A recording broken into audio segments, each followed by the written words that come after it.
Good morning, सुप्रभात, नमस्कार। स्वागत है आपका मनी 9 पर। मैं हूं आपके साथ मीनू शर्मा, लेकर हाजिर हूं आपकी जेब और जिंदगी पर सीधा असर डालने वाली तमाम बड़ी खबरें। तो चलिए इस बुलेटिन में फटाफट शुरू करते हैं खबरों का सिलसिला।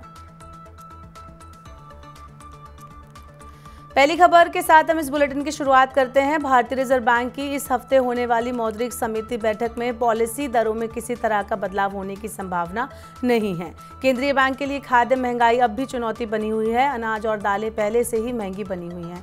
अब आलू प्याज की महंगाई भी बढ़ रही है। इस बढ़ती हुई महंगाई की वजह से रिजर्व बैंक की तरफ से ब्याज दरों में कटौती की उम्मीद बिल्कुल नहीं है। हालांकि बैंकों के सामने लिक्विडिटी की चुनौती भी बनी हुई है, जिस वजह से आरबीआई की तरफ से ब्याज दरें बढ़ाए जाने की संभावना भी कम है। इस बात की पूरी संभावना बनती दिख रही है कि रिजर्व बैंक एक बार फिर रेपो दर में शायद कोई बदलाव ना करे।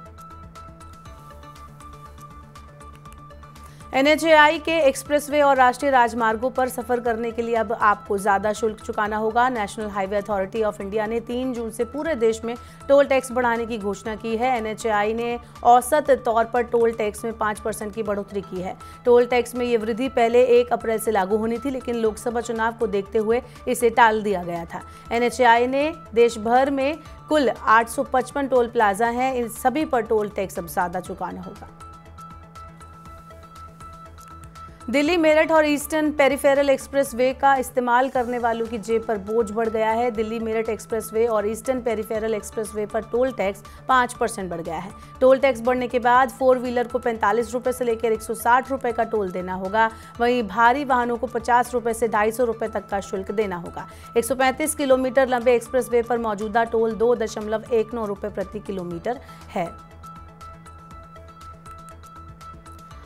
लोकसभा चुनाव खत्म होने के तुरंत बाद अमूल और मदर डेयरी ने दूध के दाम बढ़ा दिए हैं। दूध की कीमतों में 2 रुपए प्रति लीटर की बढ़ोतरी की गई है। आखिरी बार दूध की कीमत फरवरी 2023 में बढ़ाई गई थी। कंपनियों ने कीमत बढ़ाने के पीछे की वजह लागत में हुई वृद्धि को बताया है। कंपनियों ने दावा किया है कि पिछले कुछ महीने में दूध की खरीद के लिए ज्यादा कीमत चुकाने के बावजूद उपभोक्ता कीमतों को नहीं बढ़ाया गया। इसके अलावा देश भर में अत्यधिक गर्मी से दूध उत्पादन पर और ज्यादा असर पड़ने की आशंका है। आरबीआई की मौद्रिक बैठक से पहले ही बैंकों ने ब्याज दरें बढ़ाना शुरू कर दिया है। इंडियन बैंक ने 2 करोड़ रुपए से कम वाली एफडी पर ब्याज दर बढ़ाने की घोषणा की है।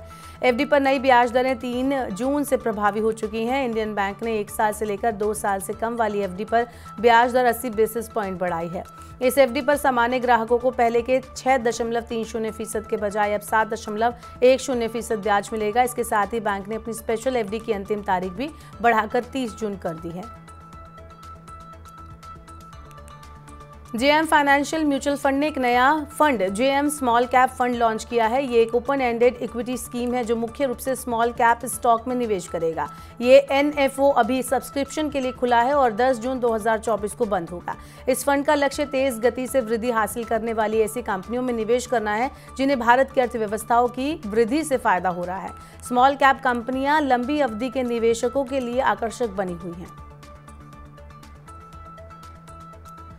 एचडीएफसी बैंक ग्राहकों के लिए अब जरूरी अपडेट है। इस हफ्ते 2 दिन ग्राहक बैंक के डेबिट या क्रेडिट कार्ड से कोई ट्रांजैक्शन नहीं कर सकेंगे। बैंक ने कहा है कि मंगलवार 4 जून को रात 12:30 बजे से लेकर 2:30 बजे तक और 6 जून को रात 12:30 बजे से 2:30 बजे के बीच बैंक का कोई भी कार्ड काम नहीं करेगा। बैंक ने ग्राहकों को भेजे संदेश में कहा है कि बैंक अपने डेबिट कार्ड, क्रेडिट कार्ड और प्रीपेड कार्ड सर्विस के लिए सिस्टम को अपग्रेड कर रहा है। इस वजह से ये सुविधाएं कुछ समय के लिए बंद रहेंगी। बैंक की ओर से दी गई जानकारी के मुताबिक इस दौरान ATM card, swipe machine, online payment gateway और नेट सेफ ट्रांजैक्शन की सुविधा भी उपलब्ध नहीं होगी।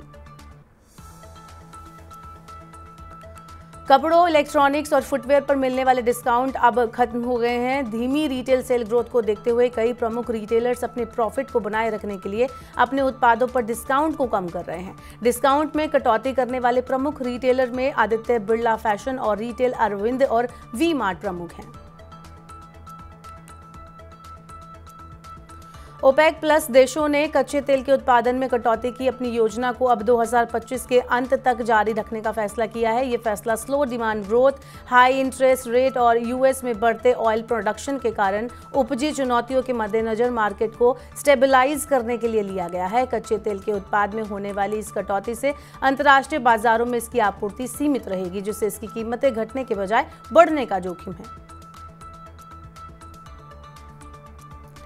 ई स्कूटर बिक्री का रिकॉर्ड बनाने वाली ओला इलेक्ट्रिक अब अपने कर्मचारियों की छंटनी करने जा रही है। कंपनी ने 500 कर्मचारियों की छंटनी करने की योजना बनाई है।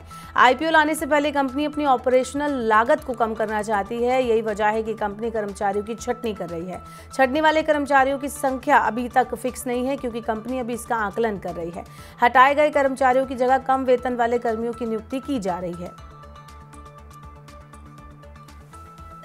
तो आज के बुलेटिन में फिलहाल के लिए इतना ही। अपने काम की जरूरी खबरें देखने और समझने के लिए सब्सक्राइब करें हमारे यूट्यूब चैनल को। वहीं आप मनी9 की वेबसाइट www.money9.com पर जाकर पर्सनल फाइनेंस से जुड़ी खबरों को आप पढ़ सकते हैं। खास कार्यक्रम देखने के लिए मनी9 के ऐप को डाउनलोड कर लें। बने रहिए मनी9 के साथ। नमस्कार।